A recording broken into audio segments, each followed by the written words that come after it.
I'm just about old enough to remember the old days of television where you could switch on. You only had a choice of 4 channels back in the day, and you'd be entertained. Or if something happened in the world that was newsworthy, they'd tell you what happened.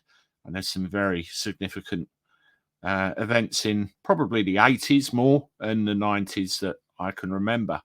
When we move forward to present day, where we have the advent of this politically idealistic approach to everything, let's not offend anybody. Let's try and ram everybody's thoughts into thinking we can be anything we want to be and call ourselves anything we want to call ourselves.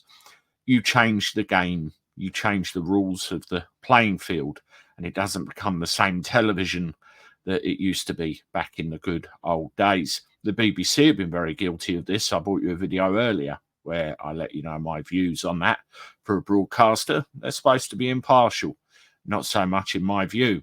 Now we turn our attention to Channel 4, Channel 4 dispatches and other programs. This is a broadcasting company, we'll call them, who have gone down a very similar route, trying to wokerize everything, trying to pull the wool over our eyes and trying to influence us into believing things that aren't necessarily true.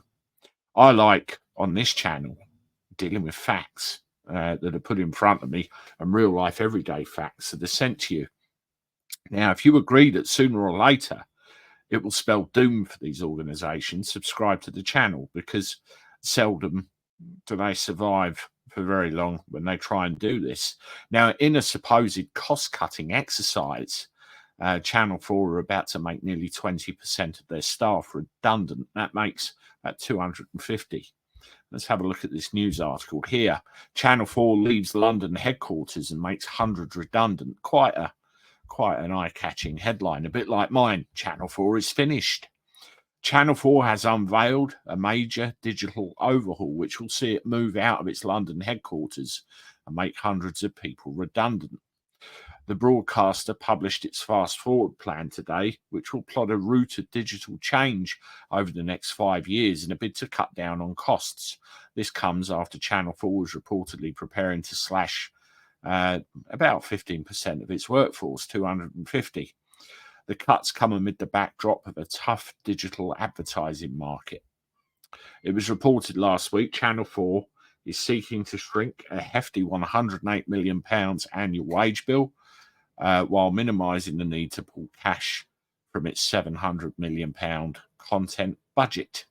It doesn't sound like a lot, does it? Today's announcement says well, of course it's a lot, but not in the grand scheme of things. Today's announcement says Channel 4 seeks to embrace the generational shift that's taking place in TV viewing by refocusing on streaming.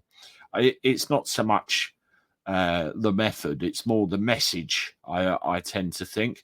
The strategy will look at investment in distinctive streaming-friendly British content and social media, growing diversified revenue streams and re-engineering the business to become leaner, simpler and nimbler. In other words, they're running out of cash. Its new plan also includes moving out of the London base in the next few years, currently based at the £90 million headquarters in Victoria, where it's been since 1994, with 600 roles based outside of London by the end of 2025, lower headcount in London overall, and a shift to flexible working. Channel 4 will find a new fit-for-purpose office space in central London with 200 roles set to go. And it goes on and on and on. That's a very nice story, isn't it, that they paint there for the future of Channel 4, but it smells very much like they've looked at it and thought, oh, shit. I don't know what you think about that. Let me know in the comments below. If you want to see another one of my videos on one of the broadcasters, there's one there for you. And I look forward to talking to you again soon. Toodaloo.